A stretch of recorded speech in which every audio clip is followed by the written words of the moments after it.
अच्छा, आज की वीडियो में जो हमारा टॉपिक है वो है स्टेशनरी वेव्स। स्टेशनरी वेव को समझने से पहले हमें पता होना चाहिए कि what is wave. Wave is actually a disturbance, और आप कह सकते हैं कि it is transfer of energy from one point two another in the form of vibration. जब वेव ट्रैवल करती है तो एनर्जी ट्रैवल करती है। दो तरह की वेव्स होती हैं, एक प्रोग्रेसिव ट्रैवलिंग वेव जिसको आप कह सकते हैं, और दूसरी होती है स्टेशनरी वेव। प्रोग्रेसिव वेव की दो टाइप्स हैं, लॉन्गिट्यूडिनल वेव और ट्रांसवर्स वेव, जो हम बहुत पहले से ओ लेवल से पढ़ते आ रहे हैं। जिसमें आपको पता है कि ट्रांसवर्स वेव में क्रेस्ट और ट्रफ होते हैं, लॉन्गिट्यूडिनल वेव में कंप्रेशन रेयरफेक्शन होते हैं। ट्रांसवर्स वेव में पार्टिकल्स की vibration perpendicular to wave motion होती है, और लॉन्गिट्यूडिनल वेव में पार्टिकल्स की vibration parallel to wave motion होती है। आज हम पढ़ रहे हैं कि स्टेशनरी वेव क्या होती है या स्टेशनरी वेव प्रोड्यूस कैसे होती है। इस वीडियो में आप देखें कि दो पर्सन्स हैं। जो पर्सन राइट पर है ये वेव जनरेट कर रहा है, और जो लेफ्ट पर पर्सन है वो सिर्फ एक फिक्स्ड एंड्स और सपोर्ट के तौर पे काम कर रहा है। वहाँ पर जाकर वेव ने रिफ्लेक्ट होना है, तो एक रिफ्लेक्टर है और एक सोर्स है। वेव ट्रैवल कर रही है progressive wave from right to left, और आप देख सकते हैं कि वो वेव रिफ्लेक्ट होकर वाइब्रेट कर रही है, और बिल्कुल अप एंड डाउन। मतलब अगर आप देख रहे हैं वेव ट्रैवल कर रही थी डाउनवर्ड्स, तो फिर after reflection wave upwards travel करते हुए नज़र आ रही है। एक दफ़ा फिर से आप देखेंगे इसको कि वेव ट्रैवल कर रही थी from right to left, and then after reflection from left to right उसने ट्रैवल की। इसकी अब दूसरी एग्जांपल है, और उस एग्जांपल में आप देखें कि लेफ्ट साइड पर एक वेव जनरेटर है। वेव जनरेट होती है फ्रॉम द लेफ्ट, और राइट साइड पर जो क्लैंप लगा हुआ है वो एक फिक्स्ड सोर्स सपोर्ट के तौर पे काम कर रहे हैं। वहाँ पर वेव ने रिफ्लेक्ट होना है। तो wave is travelling from left to right, और राइट पर पहुंचने के बाद वेव हो गई रिफ्लेक्ट, और आप देख सकते हैं रिफ्लेक्ट होने के बाद बिल्कुल अप साइड डाउन हो चुकी है। यही वेव फिर वापस जा रही है। अगर पीछे से एक वेव और जनरेट कर दी जाए तो क्या होगा? तो ये दो वेव्स हो गई हैं।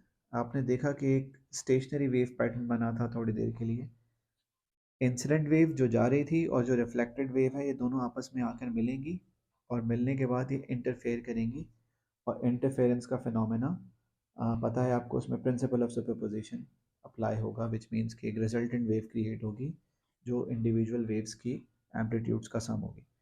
अगर आप यहाँ पर सिंगल वेव के बजाय एक कंटिन्यूस जो है वो वेव सोर्स कनेक्ट कर दें, जो एक कांस्टेंट फ्रीक्वेंसी से वेव जनरेट किया जा रही है, जैसे कि यहाँ पर है, तो आप देखें कि रिफ्लेक्शन भी हो रही है, और इंसिडेंट वेव और रिफ्लेक्टेड वेव आपस में एक दूसरे के साथ इंटरफेयर करके एक स्टेशनरी वेव का पैटर्न बना रहे हैं।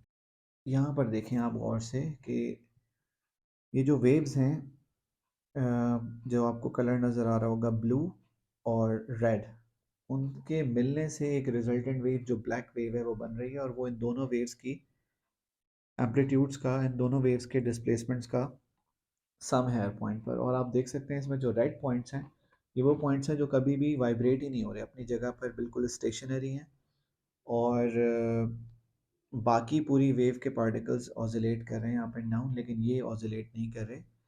और इसी तरह से स्टेशनरी वेव में इन पॉइंट्स को हमने नाम दिया हुआ है नोड और anti node. Point of maximum displacement is called anti node, और पॉइंट ऑफ मिनिमम डिस्प्लेसमेंट और zero displacement is called node.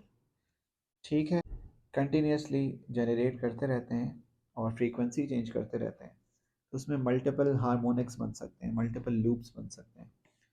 तो वो आप यहाँ पर देख सकते हैं कि इस केस में एक सिंगल लूप बन रहा है जिसको हम कहते हैं फर्स्ट हार्मोनिक। सिमिलरली अगर आप फ्रीक्वेंसी को इंक्रीज़ करते हैं सेम लेंथ ऑफ स्ट्रिंग पे, तो आप देख रहे हैं कि दो लूप्स बन रहे हैं, और ये सेकंड हार्मोनिक बन रहा है। इसी तरह से अगर आप फ्रीक्वेंसी फिर इंक्रीज़ कर रहे हैं three times the first mode, तो आप देख सकते हैं इसमें तीन लूप्स बन रहे हैं, और ऐसे आप फ्रीक्वेंसी इंक्रीज़ करते जाएंगे, फ्रीक्वेंसी इंक्रीज़ करते जाएंगे, तो आपके पास मल्टीपल वेव पैटर्न्स जो है स्टेशनरी वेव के वो बनते जाएंगे।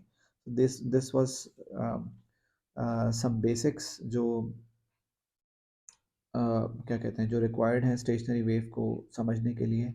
आई होप कि थोड़ा बहुत इससे स्टेशनरी वेव के कॉन्सेप्ट को समझने में जो है वो आपको आसानी होगी। और इससे रेलेवेंट बहुत कुछ डिस्कशन है। ऑफ कोर्स ये बिल्कुल आप कह लें कि जहाँ पर स्टेशनरी वेव की बेसिक्स हैं वो पर हमने यहाँ पर डिस्कस किए हैं। आगे की वीडियोस में जिसमें हम क्वेश्चंस कर रहे होंगे, जिसमें हम अंडरस्टैंडिंग ऑफ स्टेशनरी वेव्स पे काम करेंगे, उसमें हम मज़ीद डिटेल डिस्कशन करेंगे। So stay tuned.